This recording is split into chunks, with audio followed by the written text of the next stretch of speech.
Bom, pessoal, no vídeo de hoje a gente vai falar sobre uma obra chamada O Lavrador de Café, do Cândido Portinari. Essa obra ela já caiu em um dos vestibulares, então por isso que eu trouxe aqui para vocês, para caso apareça novamente, vão conseguir responder a questão.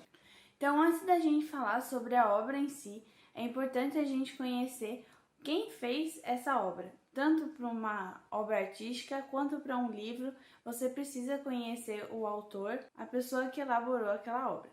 Então, primeiramente, o Cândido Portinari foi um modernista brasileiro que nasceu em 1903 numa fazenda de café em que seus pais trabalhavam.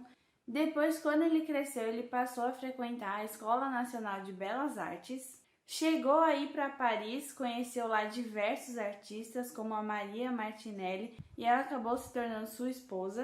Ele também fez 3 painéis para expor na Feira Mundial de Nova York e também chegou a fazer um quadro que está lá até hoje na sede da ONU de Nova York, que se chama Guerra e Paz. Então, agora falando sobre a obra em si, essa obra hoje em dia ela se encontra dentro do MASP, que é um museu aqui de São Paulo. Essa obra ela foi feita em 1934 e o Portinari ele fez mais 56 obras com o tema café. Mas antes disso eu vou passar para vocês um pedaço da entrevista do homem que foi modelo para o Cândido construir essa obra.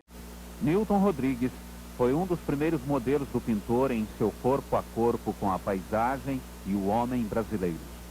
Filho de Índia, Newton mora hoje num conjunto habitacional no subúrbio do Rio e trabalha como moldureiro. Você posava muitas horas por dia? 3 horas por dia. 3 horas por dia. Sempre de 11 às 2, né? Mais ou menos nesse horário. Jogava por hora? Por hora. Em que pose o senhor lembra que o senhor posou Portinari? Pois é, aquela coisa do café, né? Como é que é? Está nas costas, né? Faz o café, né? Você podia Agachado, né? agachado. Você podia fazer a pose? Como é que era? Nessa posição aqui, né? A posição pegando o saco aqui, né? A coisa. E aqui ele dá enxada, né? O senhor nessa época era forte? Como é que Era forte, era forte. Meu apelido era Jói Luiz. Jói Luiz, né? Chama o Jói.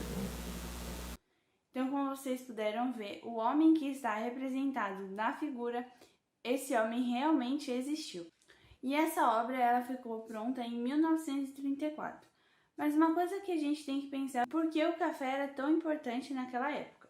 Se a gente lembrar o que eu acabei de falar para vocês, que o Portinari ele nasceu em 1903 numa fazenda de café e que os pais dele eram imigrantes, a gente consegue lembrar que nesse período, início do século XX, o Brasil estava na fase da República Oligárquica, que ela durou de 1894 até 1930. E nessa República Oligárquica, a gente tem que lembrar também que as oligarquias cafeeiras estavam no poder, então a palavra oligarquia significa um governo dominado por um grupo de pessoas pequeno, então no caso eram as oligarquias cafeeiras que estavam dominando. E também a gente tem que lembrar que nesse período estava acontecendo o que depois foi chamado de política do café com leite, que era a alternância entre Minas Gerais e São Paulo no governo do Brasil. E também o café, nesse período, ele era muito importante porque era o principal produto exportado. Então, se você quer que eu fale mais sobre as repúblicas oligárquicas, coloca aqui embaixo nos comentários falando qual é a sua dúvida e por que você precisa saber desse conteúdo, para eu trazer mais conteúdo para vocês relacionado a isso. Então, voltando para a obra, a ideia do Portinari era ele representar a realidade e também queria valorizar a figura humana. Então agora vamos nos atentar aos detalhes. Se vocês perceberem, os pés e as mãos eles estão desproporcionais. O que isso significa? Mostra que a pintura ela tem influências do expressionismo e também ele queria enfatizar que o pé e a mão eles eram responsáveis pelo trabalho braçal. Também o fato dele estar sem sapatos pode passar a ideia de precariedade da situação. Ao seu lado tem uma árvore cortada. Isso significa que, ao mesmo tempo que crescem vários pés de café, ao mesmo tempo estava acontecendo uma grande destruição das matas nativas, porque eles precisavam desmatar para ter espaço na plantação do café. Também no meio da plantação a gente consegue ver um trem passando e isso mostra que era o principal meio de transporte para eles conseguirem fazer essa exportação.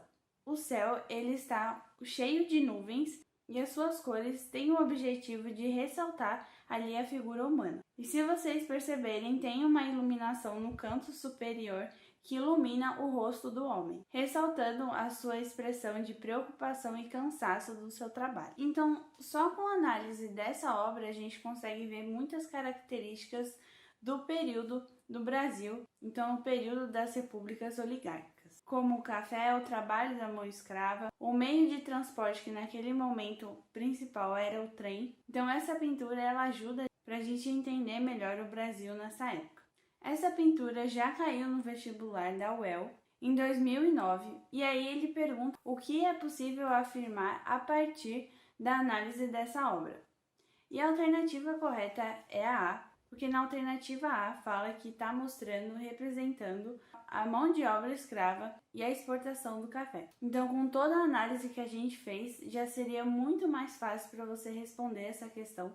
Ficaria super fácil para você responder, porque é exatamente isso que ela representa. Tá certo, pessoal? Então, se você gostou desse vídeo, deixe seu like, compartilha com os amigos, coloca aqui nos comentários se você ficou com alguma dúvida em relação ao conteúdo das repúblicas oligárquicas, se você quer que eu fale mais sobre isso, sobre a pintura em si e também se você ficou com alguma dúvida na questão que eu trouxe aqui para vocês, se você ficou com alguma dúvida se poderia ser outra alternativa. Então deixa aqui nos comentários que eu estarei respondendo, tá certo? Então, muito obrigada e até a próxima!